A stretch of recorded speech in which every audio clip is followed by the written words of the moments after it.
Thank you all very much for the warm welcome. Thank you, Oren, for the introduction and the invitation to speak here today. It's a pleasure to be speaking to policy innovators at the American Compass. You know, sometimes it can feel like a new think tank opens up every day in Washington. I'll just be honest with you. You might say they're almost like Dunkin' Donuts in Oren's home state of Massachusetts on every corner. But some are more successful than others. When American Compass first opened its doors 3 years ago, there were no doubt some critics that were predicting that it would be like many other think tanks, that it would burn bright short after a grand opening and then disappear into the headlines. Probably some critics who were hoping that as well.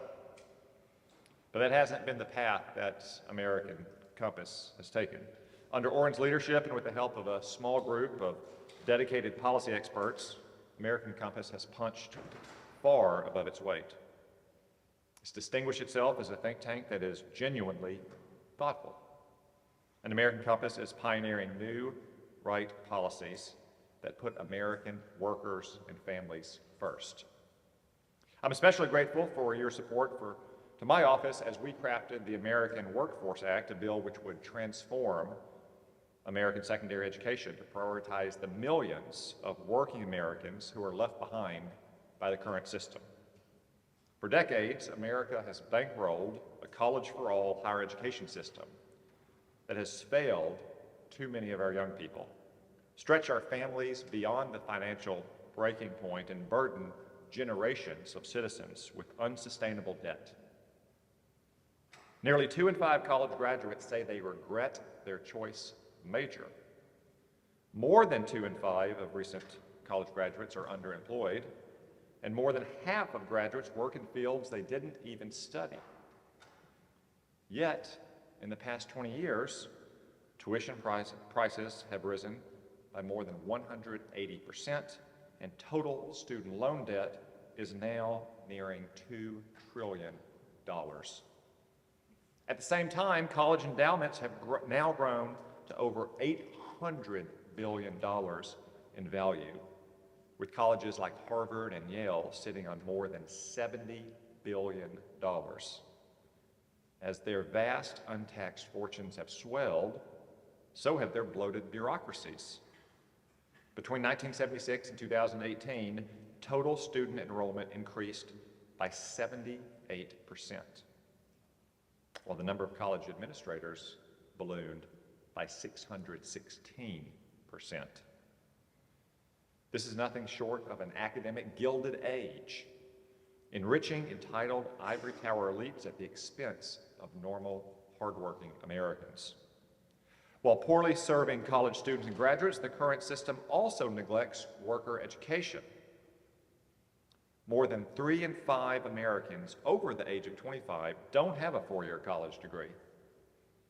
But the federal government currently spends about 8 times as much on higher education as on workforce training. And the Biden administration now wants to transfer approximately $500 billion of debt from college graduates onto the backs of hardworking Americans. The American Workforce Act would rebalance this unequal treatment and take the first step towards leveling the educational caste system that colleges and universities have sought to construct.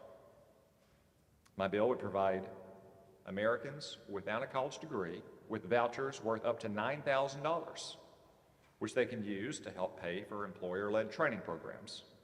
Trainees would learn from employers of their choosing who offer full-time jobs that pay a wage of at least 80% of the median household income for a given area, which would ensure that these workers get high-paying jobs at the end of their training, which too often doesn't happen after a 4-year degree.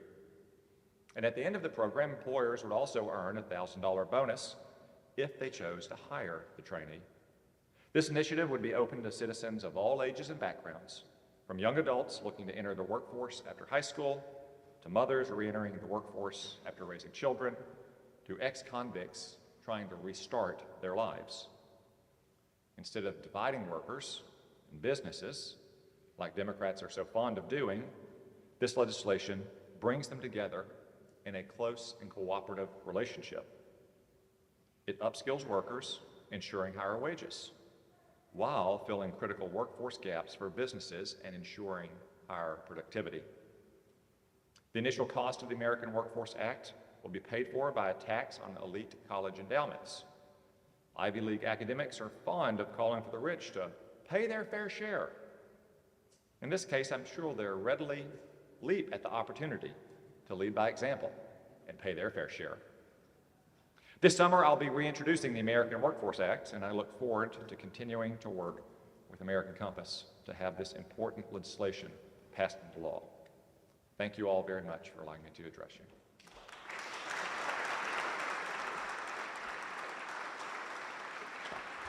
So, Senator, I think you outlined the case incredibly well. You've been a tremendous leader on this question of non-college pathways. Obviously, it's an area where we are very much in agreement. One question I think that comes up a lot that I wanted to pose to you is, what ultimately is the role for government here? When you think about why we would want any policy, what the ideal end state is, what would you like to see policy doing, and why should it be doing it? Well, I think we have to start with where government policy is today, which puts an extremely heavy thumb on the scale of four-year college education. And that may be right for some people. Many people thrive in college, they get a good education, they get a good job afterwards. But I think the numbers prove that for more Americans, that's not the right choice. Those who choose not to go to college, those who go to college and don't complete it, those who go to college and regret their choices, either their major or going at all, based on the statistics I cited. If the government is going to continue to support the four-year college path, I think we also need to do right by the majority of young Americans who don't make that choice. And simply put, apprenticeship programs or workforce training programs today are not sufficiently supported by the government. They're too bureaucratic, and they're not geared to the needs of actual companies that need actual workers, as opposed to bureaucratic constructs in Washington, D.C. And that's going to vary. That's going to vary in my state of Arkansas. In South Arkansas, companies might need workers to go out and work in the oil patch or in the forests. In Northwest Arkansas, they may need workers working in retail and supply chains. In East Arkansas, it may be in agricultural production. Obviously, it's going to differ in other parts of the nation as well.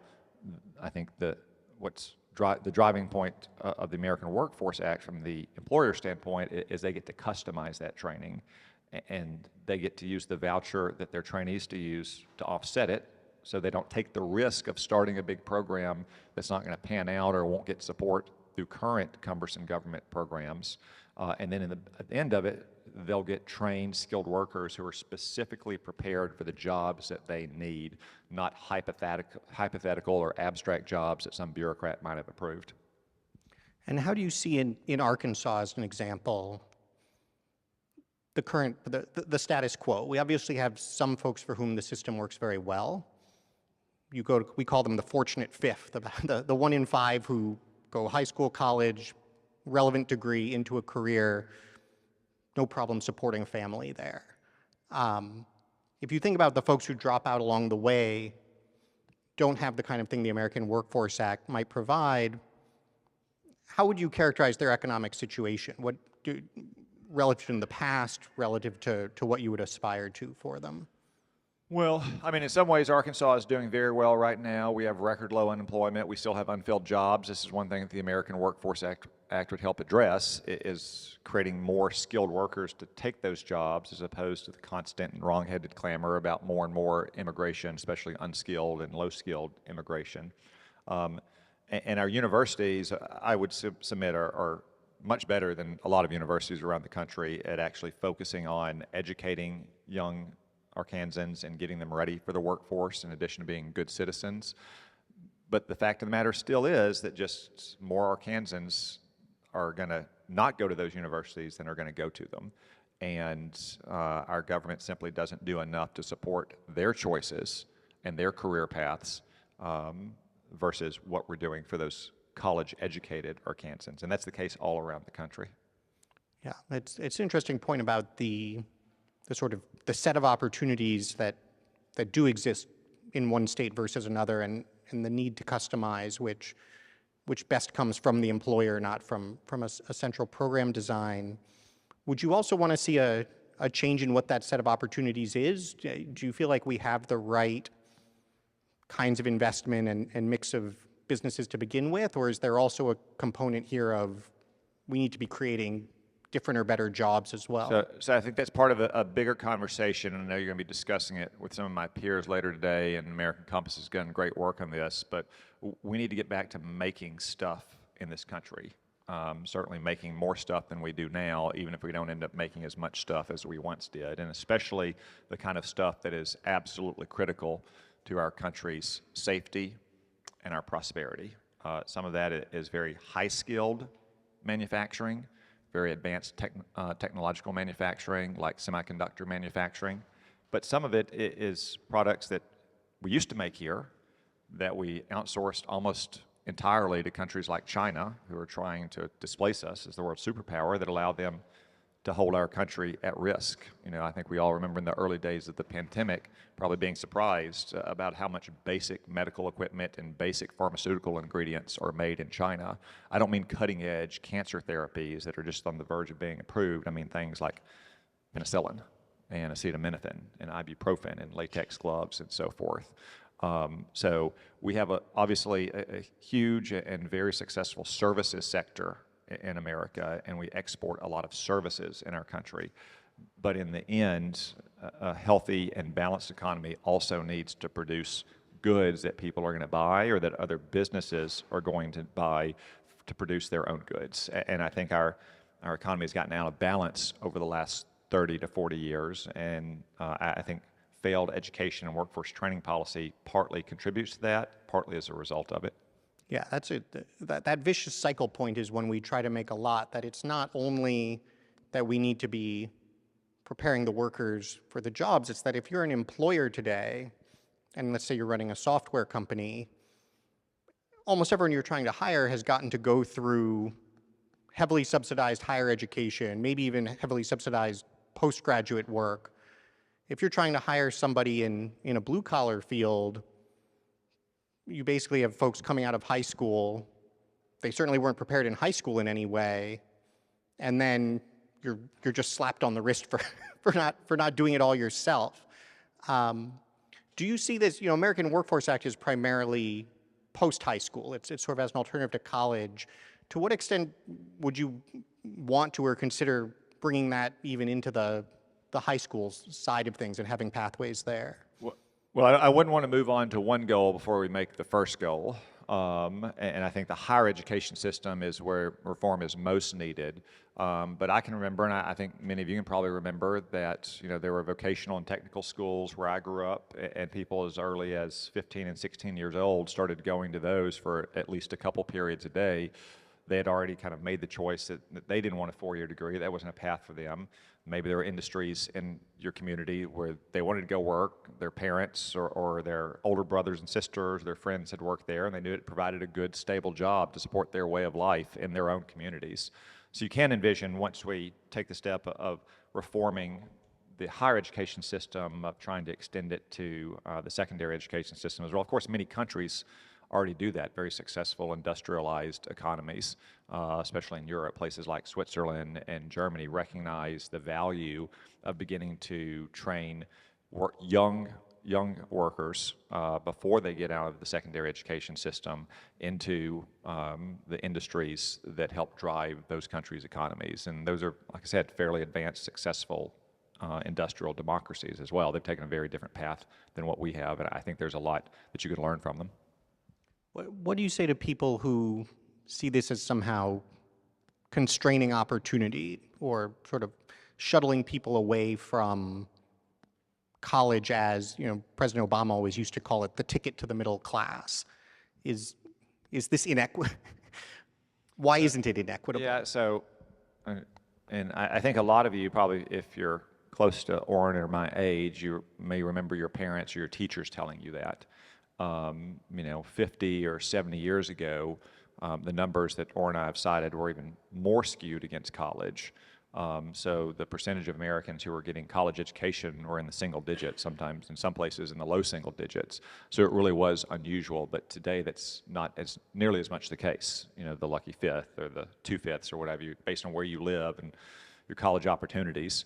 But that also means that there's a higher degree of college graduates who are going after the same kind of jobs. It's why so many college graduates end up not working in the field they study, in addition to some fields just being made up and not actually having real jobs to work in as opposed to study.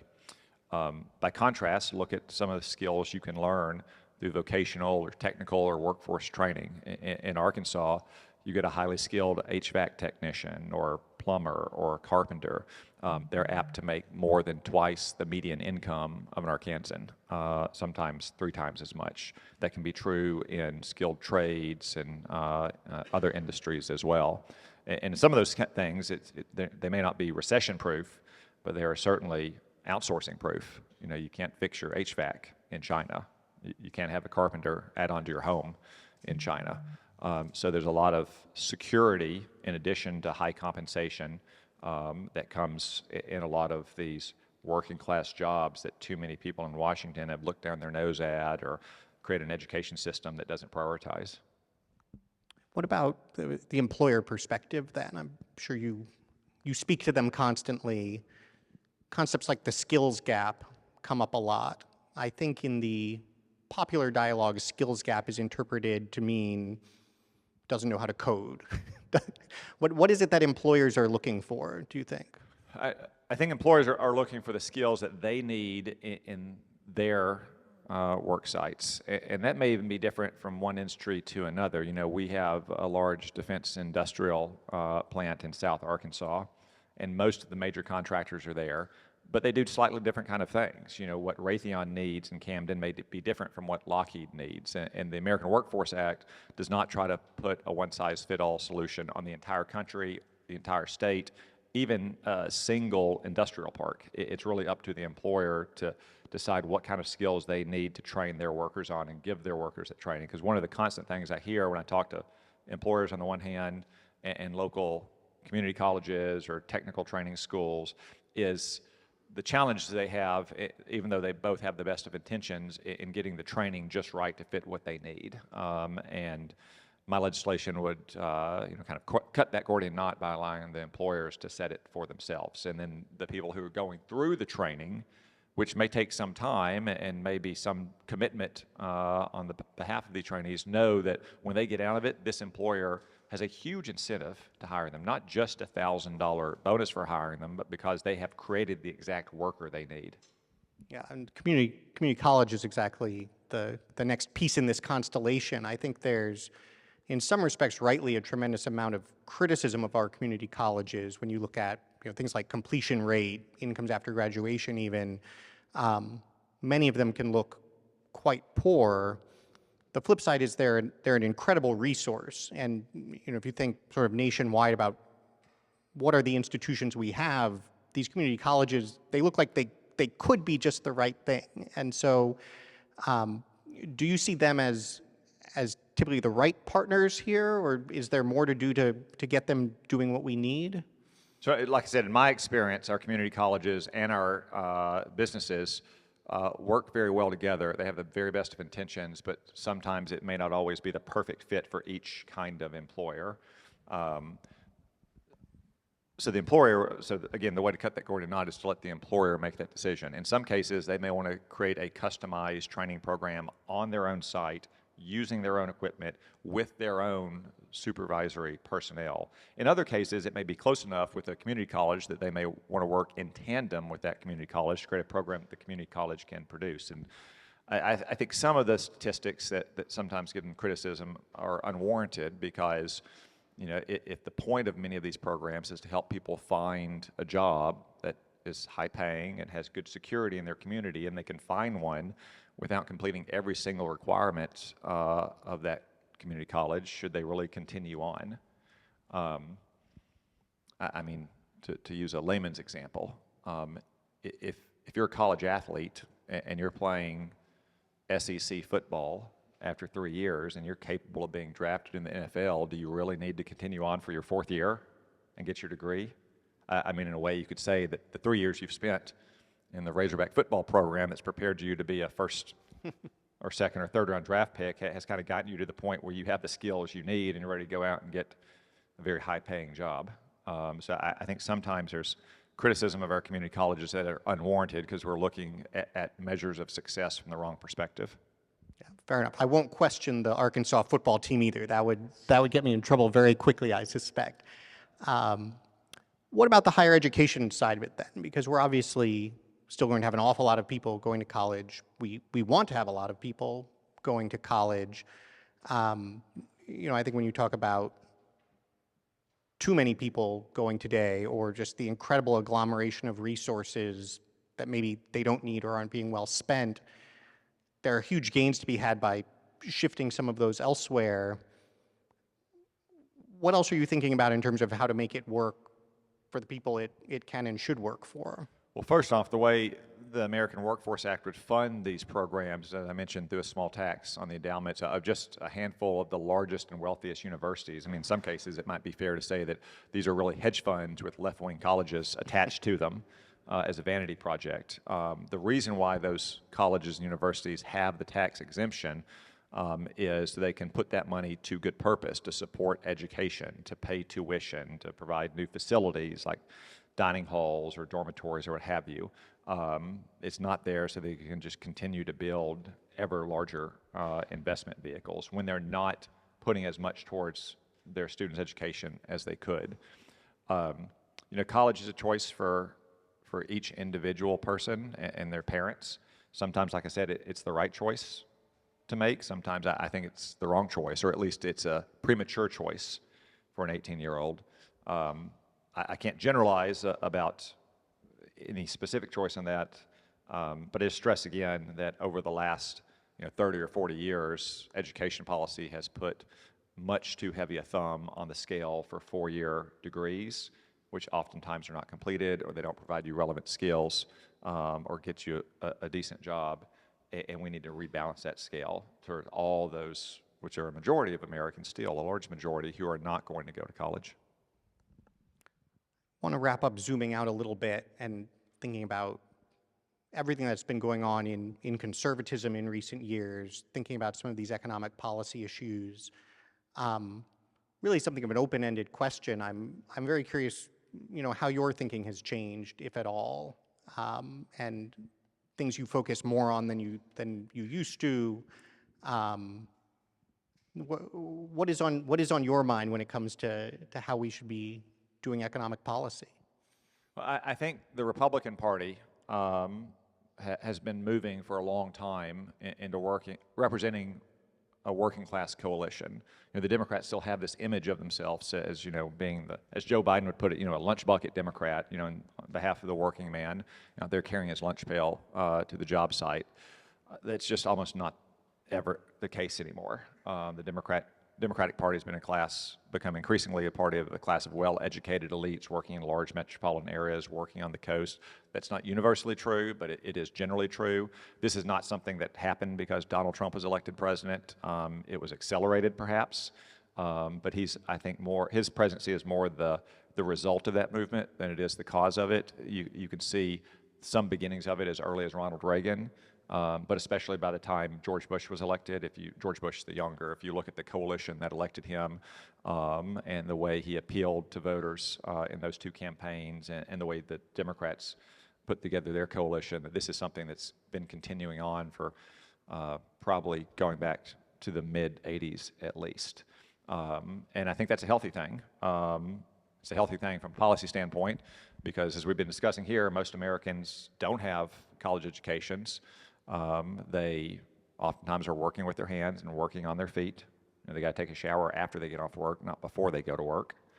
And politically, it's a good thing as well because that's a majority. That's an incipient majority, still waiting to be fully assembled. We've done it at certain times over the last 40 years. But I think if we're more attentive to the needs of working class Americans to help them achieve their aspirations, then I think it'll go from being an incipient majority into an actual and durable majority. We hope so as well. This has been terrific. I have to let you go. You have an NDA markup in just a few minutes, but I think your leadership on this issue and just your willingness to really bring a thoughtful, sort of from first principles perspective on policymaking has been tremendously important for conservatism, for the Republican Party, and we thank you for all the work you're doing. So Thank you, for Oren. being Thanks here. to American Compass.